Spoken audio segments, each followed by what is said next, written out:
Hi everyone, it's Dave here. I hope you had a great Christmas and I hope you got to spend Christmas with your loved ones and your families.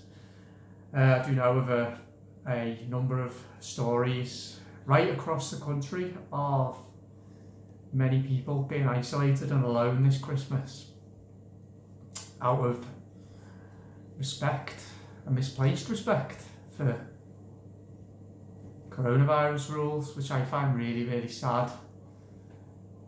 Because Christmas is a time really when nobody should be alone, old or young. However, I got to spend time with my family and it was lovely and I enjoyed it.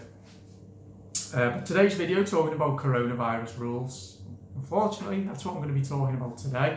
Not the rules themselves, but again, I want to try to come at this from an angle of trying to figure out why we're seeing a deterioration in our society and the behaviour of the individuals within that society and the dangers that this poses for us. And I'm going to give you a specific example of an altercation I was involved in on Christmas Eve.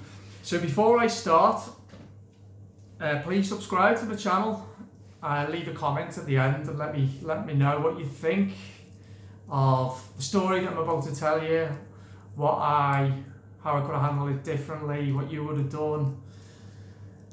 Really appreciate if you could do that, give me a thumbs up as well. So it was Christmas Eve and I went to pharmacy to pick up a prescription, mask free of course.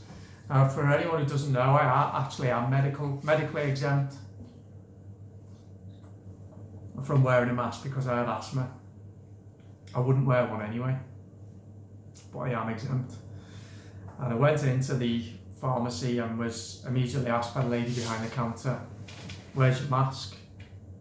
And I said, "I'm exempt." And she said, "You should be wearing a mask." And I said, "I'm exempt. Can you tell me why you're exempt?" And I said, "No, because it's none of your business." And she said, "Do you not know that wearing a mask protects yourself and others from contracting and spreading coronavirus?" I said, "If that's your opinion, that's fine. I've got my opinion. Can I get my prescription, please?" At which point, what is assumed to be the manageress came down and double teamed me and started telling me why I should wear a mask and how I was putting other people at risk. And again, I said, I have asthma. I've had severe asthma attacks in the past. And I'm medically exempt. You should be wearing a mask, you should be wearing a mask. And they started haranguing me and harassing me. And it was shocking, to be honest. So I said, "I'm gonna stop you there." I said, if you're gonna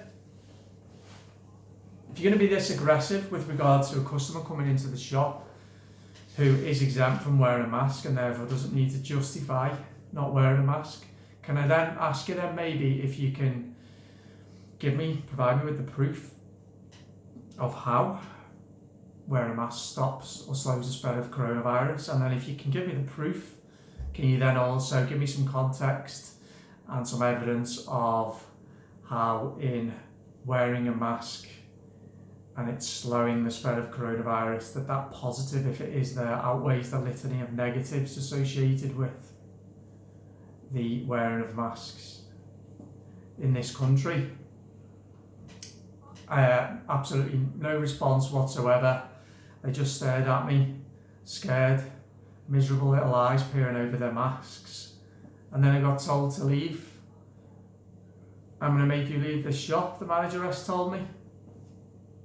And I said, "No, you can't do that. I'm not leaving this shop until I've got my prescription. You leave this shop now." I said, "No." And then I was told the prescription wouldn't be ready for another 2 hours. So I said, "Fine, I'll come back in 2 hours." I went back in 2 hours and I thought, I'm going to go in and I'm going to apologise for my role in the situation and if I could have handled it differently, because I swore at them once. which I kind of regretted, but then again I didn't regret, and I'll come to that. So I went in 2 hours later to get my prescription, and then I said, can I just use this opportunity just to say apologies for my role and what happened before, if I could have handled the situation differently, and if I swore at you, apologise for that. I said, but I'd also expect an apology from yourselves, and ask that you reflect on the behaviour of yourselves and how it reflects on your company. The fact that you have harassed a member of the public and one of your customers simply for not wearing a mask. Absolutely nothing, just giving the prescription and nothing at all. So there was no self-reflection, which left me wondering, was it right for me to go in and apologise, or was I justified in taking them on in a non-aggressive way, in an assertive way? Because where's the line where somebody doesn't deserve your respect? Now, I think there's an argument to be had actually regarding anybody who's enforcing rules on behalf of the government at the moment, when they themselves haven't put any thought into whether that rule should be, those mandates should be applied in the first place. You know, being an agent of the state, does that person deserve your respect anyway? Well, I guess it would be how they interact with you, whether if they do have to ask you the question why you're not wearing a mask, if they accept your first answer. But on reflection, I think that the lady that I dealt with deserved none of my respect for failing to take into account what I've said, for showing no care whatsoever, for not deviating whatsoever from what she'd been told to do, and for attempting to exercise her power over me. Then I think I made a mistake going in and apologising. And here's the thing, I wasn't talking to two human beings in that pharmacy on Christmas Eve. I wasn't. I was talking, in my mind, they were Auschwitz concentration camp guards. Because this is how it starts, and this is what I wish people would realise, and did realise, is that in surrendering your opinion to the government narrative without question, you're also surrendering your soul. I did a video back in the summer, parallels between what we're seeing now in this country and doubtless across the world, and what went on in 1930s Germany. And to actually see and participate in a specific example on Christmas Eve in that shop, chilled my blood, shot me to my core, because I can now see that it's starting to happen, and I was a victim of it.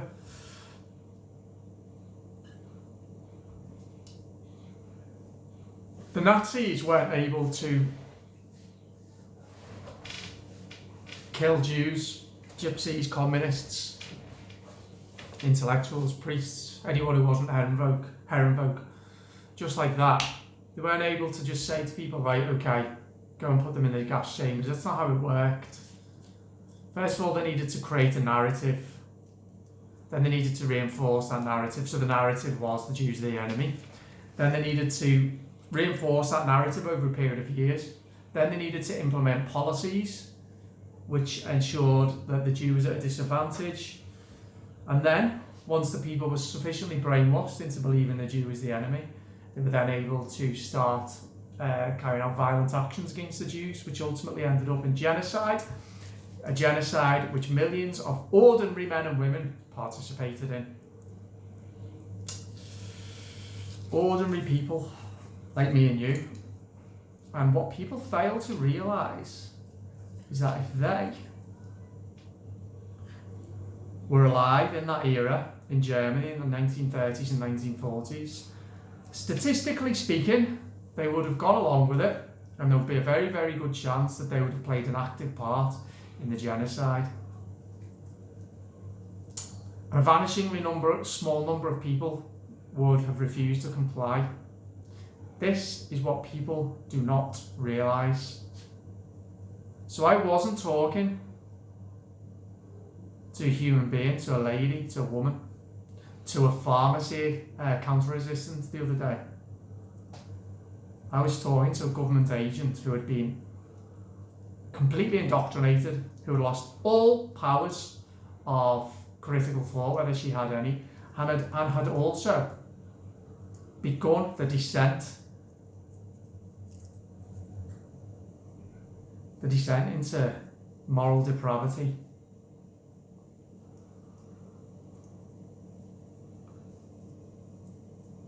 This is where it starts. People being booted out of shops because they are not complying with tyrannical laws. People being harassed because they're not complying with tyrannical laws. People being harassed because they're daring to challenge the people who are applying these tyrannical laws. This is how it starts, which is why it is absolutely imperative, critical, and our duty to take these people on. They are the enemy within.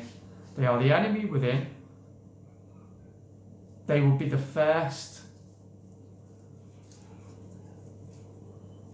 to be coerced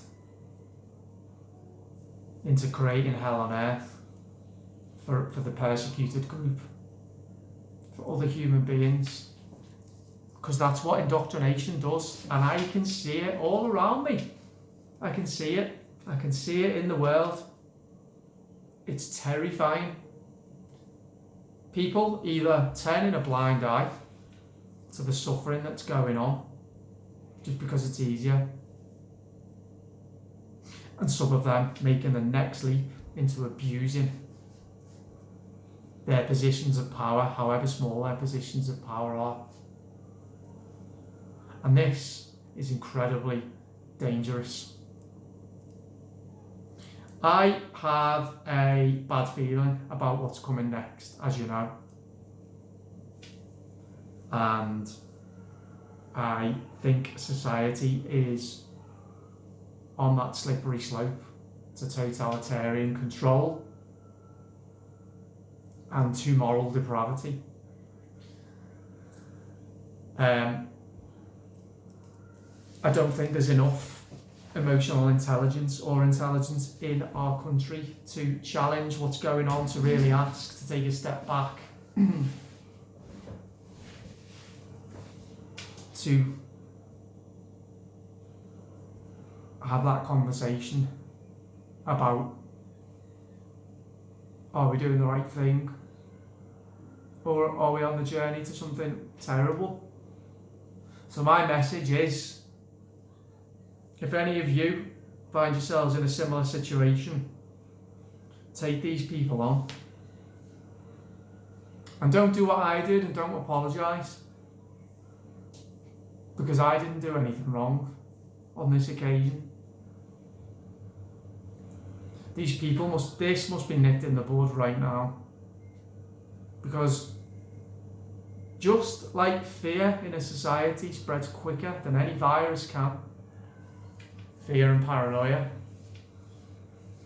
so does a diminishment in moral outlook, which ends up with ordinary people sticking bullets in the back of other people's heads.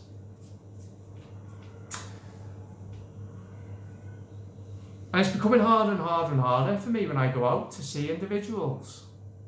There's an individual over there who's showing their face, who's got something unique to say, who's brave. So this isn't a promising place that we're in. You know, I keep hearing people say next year it can't get any worse than this year. It can. And it will, I think.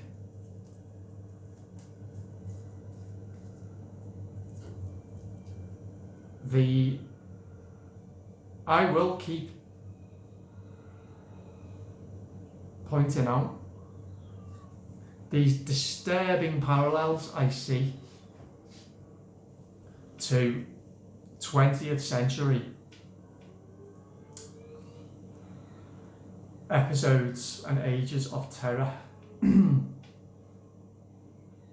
I can't believe it's happening in the UK, in this country. I really can't.